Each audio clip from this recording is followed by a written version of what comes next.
സകല പ്രവചനങ്ങളുടെയും പൂർത്തീകരണം കർത്താവായ യേശു ക്രിസ്തുവിൻ്റെ ക്രൂശ് മരണത്തിൽ നിവർത്തിക്കപ്പെടുവാൻ ഇടയായി തീർന്നു. സകലവിധമായ യാഗങ്ങളുടെയും ബലികളുടെയും പൂർത്തീകരണം കർത്താവായ യേശു ക്രിസ്തുവിൻ്റെ ക്രൂശ് മരണത്തിലൂടെ നിവർത്തിക്കപ്പെടുവാൻ ഇടയായി തീർന്നു. മരണശിക്ഷ വിധിക്കപ്പെടണമെങ്കിൽ ആരോപിക്കപ്പെടുന്ന കുറ്റം തെളിയിക്കപ്പെടണം. അതാണ് സാക്ഷാൽ നിയമം എന്ന് പറയുന്നത്. അതാണ് നീതി. എന്നാൽ കർത്താവായ യേശു ക്രിസ്തു 5 കോടതികളിൽ മാറി മാറി വിചാരണ നേരിടുവാൻ ഇടയായി തീർന്നു. എല്ലാ കോടതികളും പറയുന്നു ഇവനിൽ കുറ്റമൊന്നും കാണുന്നില്ല. ഒന്നാമത്തെ കോടതി കയ്യഫാവിൻ്റെ അമ്മായപ്പനായ ഹന്നാവിൻ്റെ കോടതിയാണ്.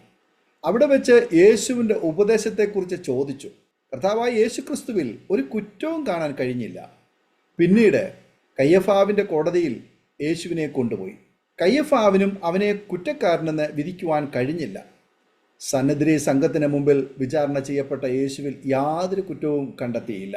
പീലാത്തോസിൻ്റെ മുന്നിൽ വിചാരണ നേരിട്ട കർത്താവായ യേശു ക്രിസ്തു കുറ്റക്കാരനെ വിധിക്കാൻ കഴിയാഞ്ഞതിനാൽ യേശു ഗലീലക്കാരനെന്ന് പറഞ്ഞ് പീലാത്തോസ് യേശുവിനെ ഹെരോദാവിൻ്റെ അടുക്കിലേക്ക് വിചാരണയ്ക്കായി പറഞ്ഞയച്ചു. ഒരു കുറ്റവും കാണാൻ ഹെരോദാവിനും കഴിഞ്ഞില്ല. വീണ്ടും യേശു പീലാത്തോസിൻ്റെ മുമ്പിൽ വിചാരണ ചെയ്യപ്പെട്ടു.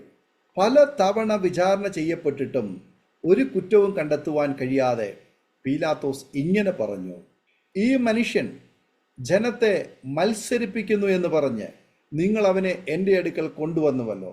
ഞാനോ നിങ്ങളുടെ മുൻപാകെ വിസ്തരിച്ചിട്ടും നിങ്ങൾ ചുമത്തിയ കുറ്റം ഒന്നും ഇവനിൽ കണ്ടില്ല, ഹെരോദാവും കണ്ടില്ല. അവൻ ഇവനെ നമ്മുടെ അടുക്കൽ മടക്കി അയച്ചുവല്ലോ. ഇവൻ മരണയോഗ്യമായത് ഒന്നും പ്രവർത്തിച്ചിട്ടില്ല, സ്പഷ്ടം. അതുകൊണ്ട് ഞാൻ അവനെ അടുപ്പിച്ച് വിട്ടയക്കും എന്ന് പറഞ്ഞു. ലൂക്കോസ് സുവിശേഷം 23-ാം അധ്യായം 14 മുതൽ 16 വരെയുള്ള വേദഭാഗങ്ങൾ. പീലാത്തോസ് യേശുവിനെ വാറുകൊണ്ടടിപ്പിച്ചു. പടയാളികൾ മുഖത്തു തുപ്പി, കന്നത്തടിച്ചു, കോലുകൊണ്ട് തലയിലടിച്ചു, മുള്ളുകൊണ്ട് കിരീടമണിയിച്ചു, ധൂമ്രവസ്ത്രം ധരിപ്പിച്ചു, കയ്യിൽ ഒരു കോലും കൊടുത്തു. രാജാവേ ജയ ജയ എന്ന് പറഞ്ഞ് പരിഹസിച്ചു. പീലാത്തോസ് പിന്നെയും പുറത്തു വന്നു. ഞാൻ അവനിൽ ഒരു കുറ്റവും കാണുന്നില്ല എന്ന് നിങ്ങൾ അറിയേണ്ടതിന് അവനെ നിങ്ങളുടെ അടുക്കൽ ഇതാ പുറത്തു കൊണ്ടുവരുന്നു എന്ന് പറഞ്ഞു. അങ്ങനെ യേശു മുൾക്കിരീടവും ധൂമ്രവസ്ത്രവും ധരിച്ച് പുറത്തു വന്നു. പീലാത്തോസ് അവരോട് ആ മനുഷ്യൻ ഇതാ എന്ന് പറഞ്ഞു. യോഹന്നാൻ്റെ സുവിശേഷം 19-ാം അധ്യായം 4-5 വാക്യങ്ങൾ. ആ മനുഷ്യൻ ഇതാ എന്ന് പറഞ്ഞ് കുറ്റമില്ലാത്ത യേശുവിനെ മരണശിക്ഷയ്ക്കായി വിട്ടുകൊടുക്കുന്നു. സകല കോടതികളും ഒരുപോലെ പറഞ്ഞു ഇവനിൽ ഒരു കുറ്റവും കാണുന്നില്ല എന്ന്. നാം ചെയ്ത കുറ്റങ്ങൾക്കായി യേശു ക്രൂശിക്കപ്പെട്ടു. യേശു ക്രൂശിൽ കിടന്ന് 7 മൊഴികൾ പറഞ്ഞു. അതിൽ സുപ്രധാനമായ ഒരു മൊഴിയാണ് നാം ഇവിടെ കാണുന്നത്. ഏകദേശം 9-ാം മണി നേരത്ത് യേശു ഏലി ഏലി ലമ്മ ശബക്താനി എന്ന് ഉറക്കെ നിലവിളിച്ചു. എൻ്റെ ദൈവമേ, എൻ്റെ ദൈവമേ, നീ എന്നെ കൈവിട്ടത് എന്ത് എന്ന അർത്ഥം. മത്തായി സുവിശേഷം 27-ാം അധ്യായം അതിൻ്റെ 46-ാമത് വചനം.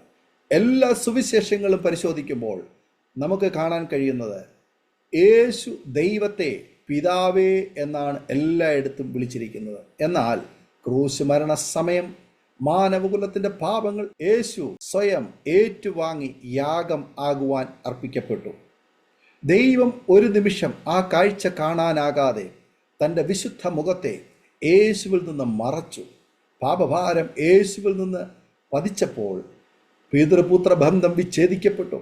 പിതാവ് കൈവിട്ടപ്പോൾ യേശു തേങ്ങി പറഞ്ഞു, എൻ്റെ ദൈവമേ, എൻ്റെ ദൈവമേ, നീ എന്നെ കൈവിട്ടതെന്ത്. യേശുവിൻ്റെ ക്രൂശ് മരണ സമയത്ത് പല അത്ഭുതങ്ങളും നടന്നു. ഭൂമി കുലുങ്ങി, പാറകൾ പിളർന്നു, കല്ലറകൾ തുറന്നു, നിദ്ര പ്രാപിച്ച വിശുദ്ധന്മാരുടെ ശരീരങ്ങൾ പലതും ഉയർത്തെഴുന്നേറ്റു. ദേവാലയത്തിലെ തിരശീല 2ആയി കീറിപ്പോയി. ദേവാലയത്തിലെ വിശുദ്ധ സ്ഥലത്ത് മഹാപുരോഹിതനൊഴികെ മറ്റാർക്കും പ്രവേശിപ്പാൻ പണ്ട് അനുവാദം ഉണ്ടായിരുന്നില്ല. എന്നാൽ യേശുവിൻ്റെ മരണം ആ കൃപാസനത്തിലേക്ക് കടന്നു ചെല്ലുവാനുള്ള വഴി തുറന്നു. ക്രൂശിൽ യേശുവിനോടൊപ്പം ക്രൂശിച്ച കള്ളൻ അനുതപിച്ചപ്പോൾ കൃപയുടെ വാതിൽ അവനായി തുറന്നു. യേശുവിനൊപ്പം പറുദീസയിൽ ഇരിപ്പാനുള്ള ഭാഗ്യം ആ കള്ളനുമുണ്ടായി. കള്ളനെ പോലെ അനുതാപമുണ്ടായാൽ ആർക്കും ആ കൃപാസനത്തിലേക്ക് കടന്നു വരുവാൻ കഴിയും. അതുകൊണ്ട് കരുണ ലഭിപ്പാനും തക്ക സമയത്ത് സഹായത്തിനുള്ള കൃപ പ്രാപിപ്പാനുമായി നാം ധൈര്യത്തോടെ കൃപാസനത്തിന് അടുത്തേക്ക് ചെല്ലുക. എബ്രായർക്ക് എഴുതിയ ലേഖനം 4-ാം അധ്യായം 16-ാമത് വചനം. ആ കൃപാസനം ഇന്നും തുറന്നു കിടക്കുന്നു. ആ കൃപാസനത്തിൻ്റെ വാതിൽ എപ്പോഴാണ് അടയുക എന്നറിയുകയില്ല.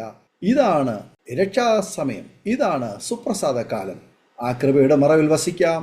എന്നും ആ കള്ളനെ പോലെ നമുക്കും ഏറ്റുപറയാം, യേശുവേ, നീ രാജ്യത്വം പ്രാപിച്ചു വരുമ്പോൾ എന്നെയും ഓർത്തുകൊള്ളണമേ. ഈ വചനങ്ങളാൽ ദൈവം നമ്മെ അനുഗ്രഹിക്കുമാറാകട്ടെ. ആമേൻ. ഓർമ്മയുടെ മനോരഥത്തിൽ മായാത്ത ഓർമ്മയ്ക്കായി അരോമ മാട്രിമോണിയിൽ നിന്നും ജീവിത പങ്കാളിയെ കണ്ടെത്തൂ. നിങ്ങൾ ഒരു ക്രിസ്തീയ ജീവിത പങ്കാളിയെ അന്വേഷിക്കുകയാണോ? അതോ മക്കൾക്ക് അനുയോജ്യമായ ഒരു തക്ക തുണയ്ക്ക് വേണ്ടി പ്രാർത്ഥിക്കുന്ന വ്യക്തിയാണോ? എങ്കിൽ അരോമ മാട്രിമോണി നിങ്ങൾക്ക് വേണ്ടിയാണ്. ഇന്നു തന്നെ സൗജന്യമായി രജിസ്റ്റർ ചെയ്യൂ. അരോമ മാട്രിമോണിയുടെ പ്രത്യേകതകൾ: രജിസ്ട്രേഷൻ തികച്ചും സൗജന്യം. ലോകത്തെവിടെയുമുള്ള അനുയോജ്യമായ ക്രിസ്തീയ ജീവിത പങ്കാളിയെ തിരഞ്ഞെടുക്കാം. വിവാഹം നടക്കുന്നതുവരെ സർവീസ് ലഭിക്കുന്നു. ഏറ്റവും ചെറിയ പാക്കേജുകളും തിരഞ്ഞെടുക്കാം. അരോമ മാട്രിമോണി നിങ്ങൾക്കായി ഒരുക്കുന്നു വിവാഹം പരമാനന്ദം.